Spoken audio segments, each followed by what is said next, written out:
please give a huge round of applause. She's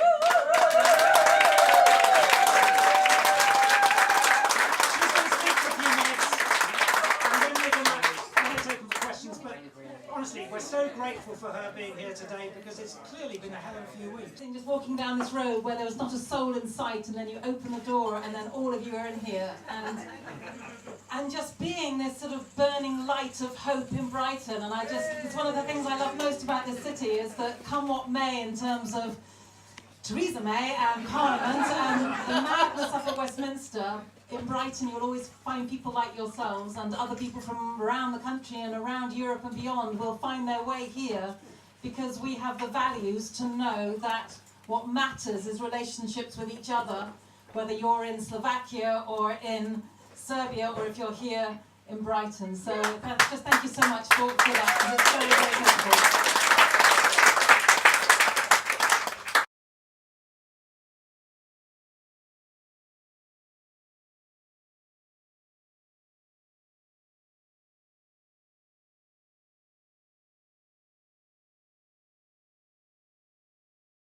Like the image that one of the images that you have seen was image of hands bringing keys in,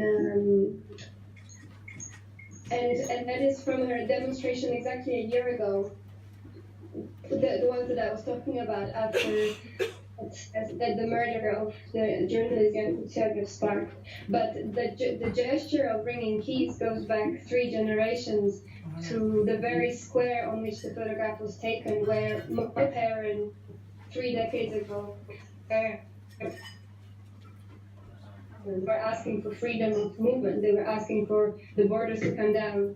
30 years later, I stand there with the generation of my peers asking for a different kind of freedom, for the freedom of speech. You only need to cast your mind back over what the last couple of years have been like in terms of, first of all, actually, to EU citizens, people who've made their lives here in good faith, who are our family, our friends, our loved ones. How dare they be treated in the way that this government is treating them?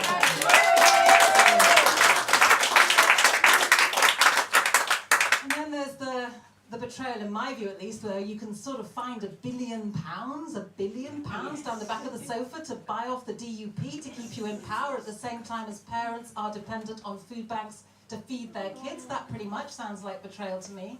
There's betrayal of free movement, that wonderful gift that we all love of being able to travel and to work and live and love in 27 other countries. Stopping that for future generations seems to be the biggest betrayal, and it is our young people that I feel, most kind of, empathy with and sorrow for and guilt for, frankly, that how can, the people who have benefited so much from from everything that we've gained from the EU, just to be able to rip that away from our young people who overwhelmingly voted to remain. So if I see Nigel Farage, I'll tell him a little bit about betrayal. I don't think he really understands it. But I wanted just to end on a couple of points and then leave plenty of time for questions. And I just wanted to say that something that I've been doing over the past few months is a project called Dear Leavers, which is to go out into those areas of the country that did vote Leave. And last week I was in Dudley, and the week before that was in Huddersfield, and to deliberately try to have conversations, because it feels to me that if we allow ourselves to be polarised in the way the media would love us to be and the way in which the government would love us to be, then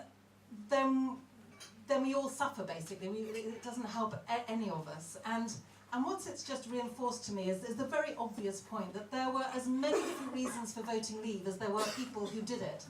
And many people actually had very legitimate reasons to believe that a Leave vote might just wake up an establishment that has been ignoring their concerns for years and years and years.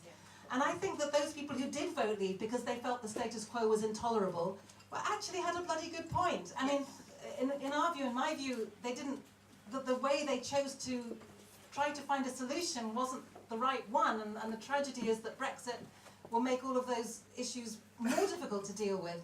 But that sense that you get around the country, that people just don't feel listened to, they don't feel that their concerns have been taken seriously for years. They feel that, when they've had proud communities that have been hollowed out by deindustrialisation and by austerity, they don't feel that they've had a say over that at all. And so when, in the wonderful words of Russell Brand, what they saw in the Brexit opportunity, the Leave vote was this big bright red button flashing red saying fuck the establishment, excuse me, they pressed it, and of course they pressed it, who wouldn't? If you've got a campaign being headed up by David Cameron and George Osborne, you've got to admit it was quite hard to go with that.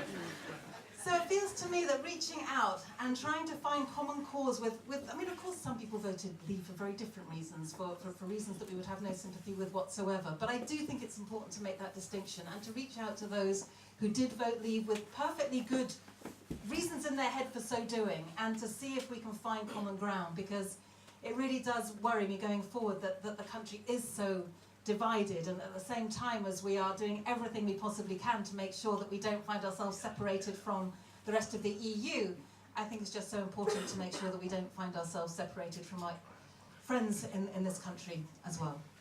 Brilliant.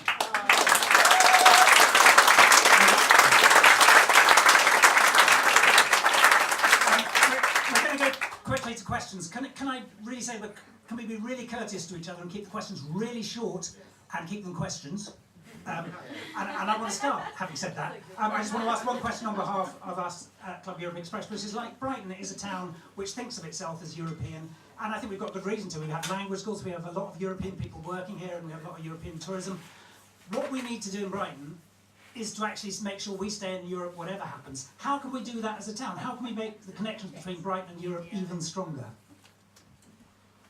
Well, I was thinking about this question, and I still can't believe what I'm about to say is true, so please correct me if it's wrong. But as far as I could see when I was looking on the website today, that we're not twinned with anyone. Is that really true? East Sussex is, but Brighton didn't seem to be. Amiens? Amiens in France? Are we? Are you sure that's Brighton? Because well, it's not on the list. And if Okay. we are, It was twinned with a Amiens, few years ago. I don't know if good. we still are. Well, if we are, then we should know that, and we should be developing that and making stronger links with them, and maybe finding some other places as well, because as we know, as we just saw that wonderful video with, is it Therese, what's her name? Therese? Yeah.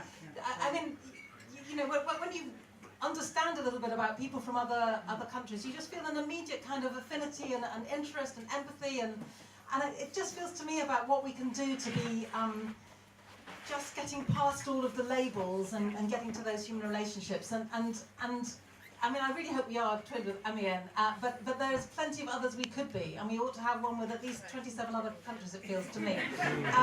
So that just seems one practical thing that we could be doing and developing, and then get them all together for a drink here. It'd be a lot of fun.